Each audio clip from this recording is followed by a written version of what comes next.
Hello hi friends, SR creation Suma ಪಾಟೀಲಿಂದ. ಇವತ್ತು ರಾಣಿ ಅನ್ನೋರು 3 ಬ್ಲೌಸ್ ಕೊಟ್ಟಿದ್ದರು. ಅದು ಒಂದು ಆಫ್ ವೈಟ್ ಪ್ಲೇನ್ ಬ್ಲೌಸ್ ಕೊಟ್ಟಿದ್ರು, ಅದಕ್ಕೆ ವರ್ಕ್ ಮಾಡಿ ಅಂತ ಹೇಳಿದರು. ಈ ಥರ ಗೋಲ್ಡ್ ಕಾಪರ್ ಬೇಸ್ ತೊಗೊಂಡು ವರ್ಕ್ ಮಾಡಿದ್ದು. ಪಂಚ್ ನೆಕ್ ಬಂದಿದೆ. ಮತ್ತೊಂದು ಬ್ಲೌಸು ಇದು ಬಂದು ಗ್ರೀನ್ ಕಲರ್ದು ಪರ್ಪಲ್ ಕಲರ್ ಕಾಂಬಿನೇಷನಲ್ಲಿ. ಇದು ಸ್ವಲ್ಪ ಡಿಫ್ರೆಂಟ್ ನೆಕ್ ಇರಲಿ ಅಂತ ಹೇಳಿದ್ರು ಅವರು.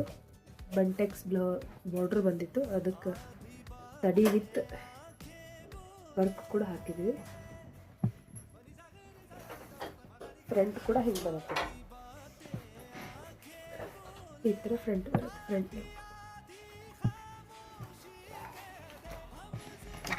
ಇನ್ನೊಂದು ಪ್ಲೇನ್ ಬ್ಲೌಸ್ ಕೊಟ್ಟು ಸ್ಟಿಚ್, ಒಳ್ಳೆ ಸ್ಟಿಚ್ ಹೇಳಿದ್ರು. ಈ ಥರ ಲೈಟ್ ಬಂದಿದೆ.